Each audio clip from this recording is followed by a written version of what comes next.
Welcome again. As we continue learning how to make money and also optimize our laptop and maintain a healthy laptop for our side hustles, today I want to show you another tip. How you care for your laptop CPU. Remember in the last tutorial I told you CPU is one of the most expensive parts in terms of replacement. When you buy your laptop and CPU maybe needs replacement, it's the most expensive. And remember, once you open your laptop, you invite more trouble. So to avoid that, there are several ways you can or several steps that you can follow to maintain a healthy CPU and ensure that your central processing unit is up and running. Remember, it is the brain of your laptop. And as I said on this channel, I also train how to make money. So one, you prevent overheating. Remember, CPU, this is where processing happens. It generates a lot of heat. So one way you can prevent that is by using cooling pads. So this helps in keeping temperature low by allowing air circulation. So it's like you're elevating your laptop up. That allows air circulation and also allows your fan to control air movement. Number two, avoid blocking vents. Vents are those perforations on the side or the bottom of your laptop. It depends on where your CPU is. Avoid blocking them. And when you press, don't press on a soft surface. Remember, a soft surface like a cloth or a bed or a table cover absorbs heat, and that heat is maintained there. So it will also add into overheating your CPU. Also remember, it blocks ventilation. So always use a flat hard surface. Number three, clean vents and fans. So when dust builds around vents and fan, it will prevent air circulation or airflow. This can cause overheating.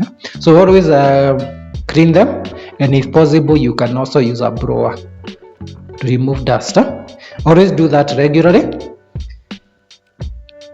Another tip is to manage background processes. This one I can show you. So you go to taskbar, you right click, you go to task manager. Here we want to check our CPU usage. If it is high, then you can arrange and see which processes are utilizing your CPU. If it is a process that you don't need, just close.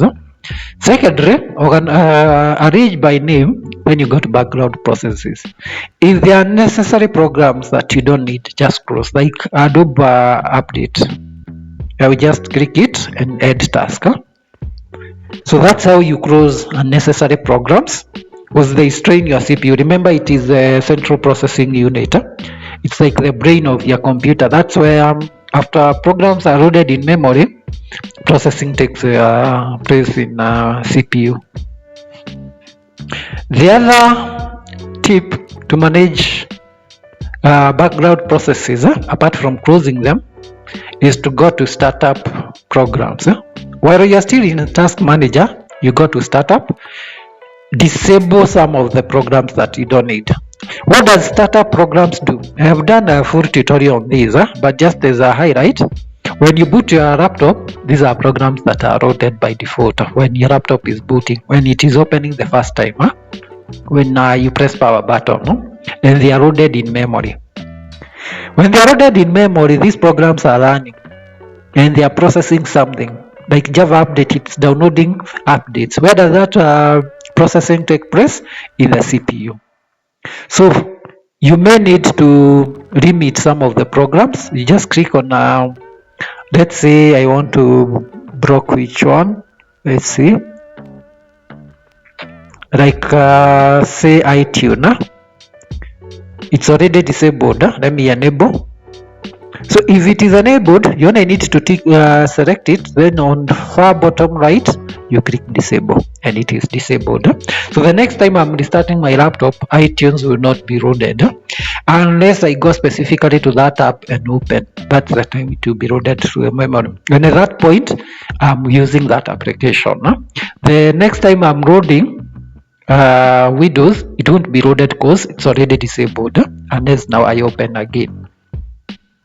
So that's how you manage background processes and limit strains on CPU. Another tip is power saving mode. So we go to the icon for battery, you right click, we go to power option. You can also get that through settings, and make sure you are the balanced mode or power saving mode.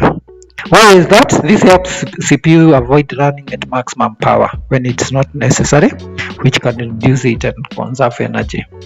So that's why it's preferred when you're in your power option, the selected plan, let it be either balanced or power saving mode, and you can always change settings here to reset it to either balanced or power saving mode if it has any other mode. So make sure it is balanced or power saving mode. Another tip is to avoid CPU intensive tasks when laptop is hot. So when you place your hand maybe on the keyboard on top or on the sides and you realize your laptop is hot, you may need to close some of the programs. Like if you're doing gaming is intensive. If you're rendering a video or animation or anything you are rendering, it's power intensive. And also if you're editing, this uses a lot of CPU power, so you may need to limit those tasks when it is hot. If you're using laptop for any of the functions, gaming, rendering, or editing, or CPU intensive tasks, it's always good to buy a computer with higher CPU specifications and also RAM. That way you'll be able to manage those applications and also take break in between to allow your laptop to cool. Taking break means you either lock or shut down or even leave it to hibernate for some time for CPU to cool down. And finally, you keep your laptop software updated. So always regularly update your operating system, drivers, and firmware. This helps including CPU, as some of these updates include performance optimization and bug fixes that improve CPU efficiency. So if you go to start button where there is search, you just search for updates, then you click check update, wait for it to complete, then you are allowed to install the updates. So that's how you can care for your CPU.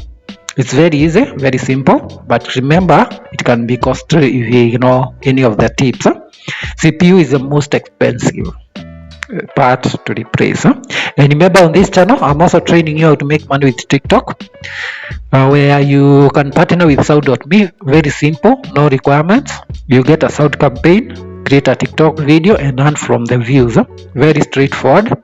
Also TikTok series, TikTok live gifts, TikTok video gifts, also YouTube, how you monetize it, YouTube shorts and YouTube shorts and Sound.me, blogging using blogger.com, how you get approved by AdSense, very simple and guaranteed way, and also Adstera, also how you sell your courses on Udemy, and other many ways you can make money. It is address. Just go to playlist section. I've organized them in a way you can follow each category, and also video section where now you can see all the videos that I've done.